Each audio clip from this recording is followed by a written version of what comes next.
Igbo Igbo ya malụ na mma ozugbo oke nwa ụwa niile onye ọ ga-amalụ mma kuulu ode ara nwere ife anyị ji n'aka ka ikpeazụ nwekwuru okwu anyị kpụ n'ọnụ ị na-anya ị ga-afụ n'ebe n'ụwa NTI TV ebe ọ na-eme eme obi eziokwu o nwere ife anyị chọrọ ikwu gbasara mkpụrụ mmiri ọrụ obodo ajụghara m kedu ife Ezelọba nwere ike ikwu gbasara ihe mkpụrụ mmiri a na-agba m ya ka ụgwọ m wee sị na m ga-erute ebe a taa ka m malụkere ihe Ezelọba na-ekwu gbasara ya bụ mkpụrụ mmiri mana abịazikwazi m o wee bụ na m bịara late fa abago na the topic already iyotago mana ka anyị jekere kịta ka anyị jee banyere fa ka anyị nwere ife ọkpụ n'ọnụ gbasara ya bụ mkpụrụ mmiri onwe ife ọbụla ị nwere ị ga-ajụzi ị na-ajụ m na-ajụ ya ya malụ na mma ozugbo dalụrụ ya nne uche onye adọrọ njọ and uche ebe akpa onye bilie onyere nke alụ ka m chọkwara ịtụ alụ nje ịtụ na mkpụrụ mmiri a bụ ana m arịọ all the PG enwe na Anambra enwe na Igbo be anyị Igbo ka m na-ekwu all the PG enwe na Igbo niile kpọọ m meeting n'ụlọ Krismas ya ga-abata gbasara mkpụrụ mmiri a mana before unu ga-akpọ general meeting kpọọ ndị niile nwere ego aka siri ike n'obodo unu maka unu nwa were bụrụ sọ ụtarị ka unu na-apịara mkpụrụ mmiri a unu pịakọlọta ụtarị ahụ agụọrọ unu ya ka ọha ihe ya apịa unu ya na ka ọ ya dị ụtarị ka unu na-apịa wa PGs ndị obodo igwe obodo bụ amụma ebe ha ka nọ community leadership niile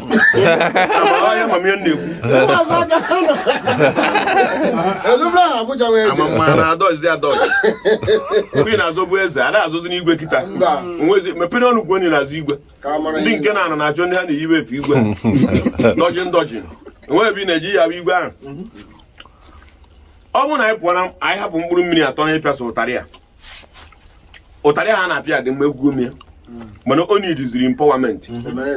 eji back ya up ka e were back ụtarị ya up apịaghị ihe aha gị ozugbo etighị somewhere ọ na-abịa ife ọlọkọ ọpụ ahụ mbọsị ọzọ amara ihe mere maka na ị nwere ike ịpịa mmadụ ụtarị mkpụrụ mmiri ọ pụọrọ gị n'obodo lawa ụmụ ngasị mgbe ọ na-abanye kọntinu dị mkpụrụ lawa ụmụ ngasị ji agbabazie dị mkpụrụ mmiri ọ gbachazie ya ọfọm ọrụ gị gange yes Ezelọba uche dịkwa na nke ekwuru ka anyị nwee backups ewere aka nnitie nwata ihe apịa ụtarị enye ọrụ ndị nwere ego n'Igbo ọ bụghịkwa ntu a mụnụ ji emekwa ntu a obodo ga-asụ n'okwukwekwe ọ bụ na omego ndị anyị kwuru mbụ gara aga ịma ma nke ọ ya aga ana m ekwuru nke a ka ọ bụrụ warning gbasara mkpụrụ mmiri a mkpụrụ mmiri a empowerment ga-achụ mkpụrụ mmiri a otu a ụtarị dị mma enwe m ike iji ọrụ m ekwu na ụtarị a na-apịa dịrụ mma ọ dị mma sipịa ya sipịa ya jee nye ọrụ onwe ya na-alụ ndị Igbo create an empowerment ụnụ adịghị eme ya ụnụ amala anyị ya na-ebunatagodara ya iwe aja kọmpani bunatasịbara na kọmpani ebe a ụfọdụ na-ajụ ngwa kedu ebe ha ga-etinye aka kedu ebe ọkwa ya gwọpụ n'usoro bịa mee agricultural industry easy ọ ga-abalọ gị barụ these people risk dị na ya adịghị much ana dịkịta ọhịa niile asa na-ekinapụ mmadụ ezo is because na anyị gbara nkịtị je na-ekpochi mmiri na-arụ factory dị ya mana ihe a ga-eji ọhịa eme ọchụsịa ndị adị n'ala Igbo anyị gba nkịtị kịta mkpụrụ mmiri abata na mkpụrụ mmiri chọrọ inyeziri aka kịta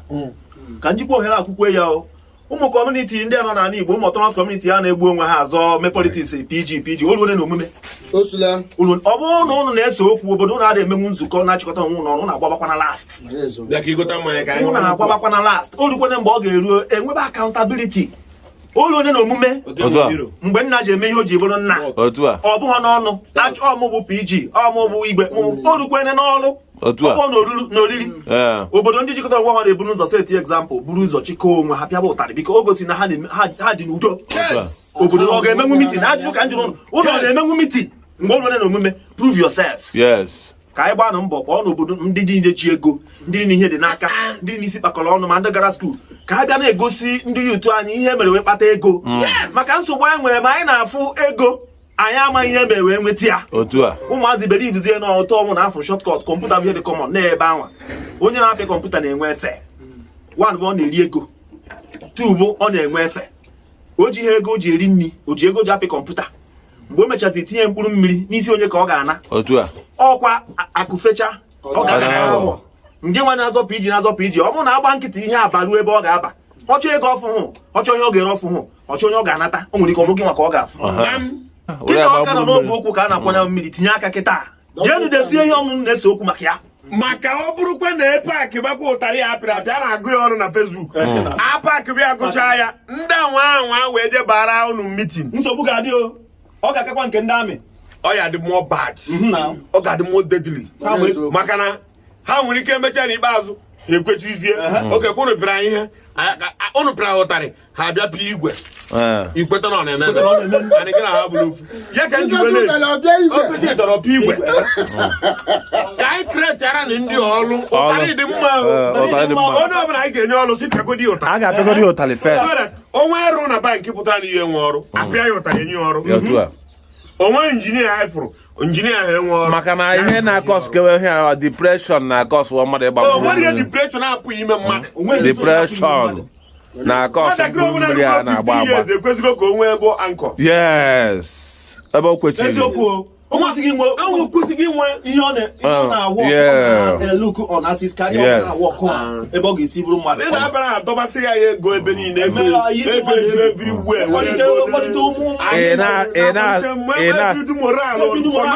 ị na-aza aha na oke aha na-aga na ịpụta n'obodo na ịchọ ka ezebe ga-ezebe nwere ime nwuru yut ihe na-emere yut bụ ebe agha ego ha na-ada na-agbaji aka n'ego maọbụ ebe ihe si ha 150,000 ihe apụgo n'ihe give and ihe a bụzi kịta nụwa mgbe gị ya bụ the department n'isi ugbo nke anyị nwere n'Ogbachi ihe anyị nwere n'Ogbachi is 50 acres of land anyị na-eproduce ọka n'ime the 50 acres so gị nwa anyị napụrụ gị mkpụrụ na ụlọ mkpụrụ mmiri fesie n'ugbo ọka ahụ onye nke ọzọ wee ihe mana ma ha ya ekwekwa ya arịa nyegodi ha enye ọ na-abụ onye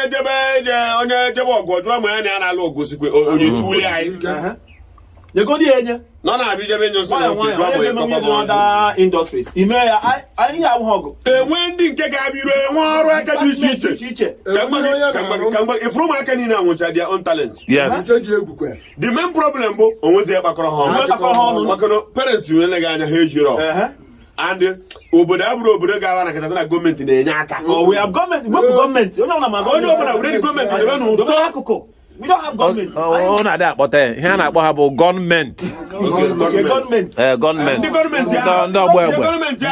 egbe. Ha nọ onwe ya ha nọ. Ekwesịghị inwe ihe ọ gụdara aka o ji agbagoro 20. Otu a. O ruo 2022 ọlụọ nwaanyị. Otu a. 23, 24, 25 ọsọ na mpa mmadụ. Otu a. Before ruo 30 years ọrụ n'ụlọ biri. Na akọsikwala ebe nna m dị mụọ 23 years. Ọ dị busy. What are you talking about? We focus. Na age of 25 years amụgo ndị ọbara m. Ya bata ndị igwe okwe na-agwa na m na-aga ebe ọgbọ. Ọ bụrụ nke ntiri ọgbọ n'ụtụ a. My father mụrụ m at the age of 23 years. Oge nwe nke ntiri ọgbọ n'ụtụ. Akwụ ya. Ọnụ pịrị ya. Nke obere nchi nwe ọlụ. Ọnụ pịrị ya. Ọkachukwu mara ihe. Ọkachukwu mara ihe na be m. Ya bụ Ọkachukwu mara ihe ọsọ ya akụziri ya na ọnwa ihe a ji amụta. Nke ahụ. Chekwere onye afịa bụ na sọịsị afịa bụ Ọkachukwu mara ihe. Ituo ya Ọkachukwu mara ihe ọsọ ya akụziri na ọnwa ihe nji amụta. Nke bụ eziokwu bụ na Ọkachukwu mara ihe amam ihe ọ ya n'aka akwado dimension ewere nwe iwe n'ụtụ a jube ebee ka ihe ahụ dị nye m ihe m iji nye m n'omume nye m ọbụrụ ha ahịa ọ bụrụkwa na ọ bụ ya ọ bụrụkwa ya ọ bụghị ọ bụrụ ya nkwe na onwe ya eji apụ apụ o nwere eji apụ n'ụlọ ma nne ha mmezi onye ọbụla na onye ọbụla bụra na geeti m apụ ama nnatazi onye ọbụla na no skuul si agụzi na akwa m na-akwụ ụgwọ nke akara abụọ ọkara mechaa ihe ya ala n'isi Ọkachukwu mara ihe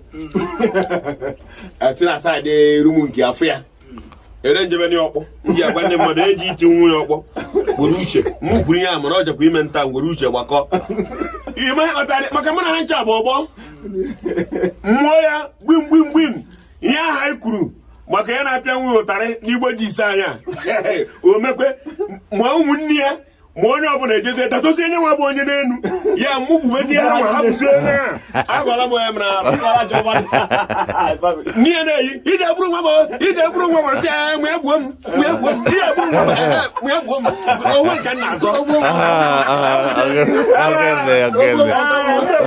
nwa gị gbuo m nne m anọ nso ndị be ama n'obi aṅụrị bara uru nnọkọrịta ya n'ụbọchị nke taata cheta na ihe bụ isiokwu na ihe mmụta dị ya isiokwu na ihe mmụta dị na nkata ya taata bụ anyị na-apịa ụtarị mkpụrụ mmiri a ka anyị na-apịa connections ụmụaka ga-eji baa ulu a na-apịa ụtarị mkpụrụ mmiri a si na-apịa empowerment at the same time ọ na-abụ onye a napụrụ mkpụrụ mmiri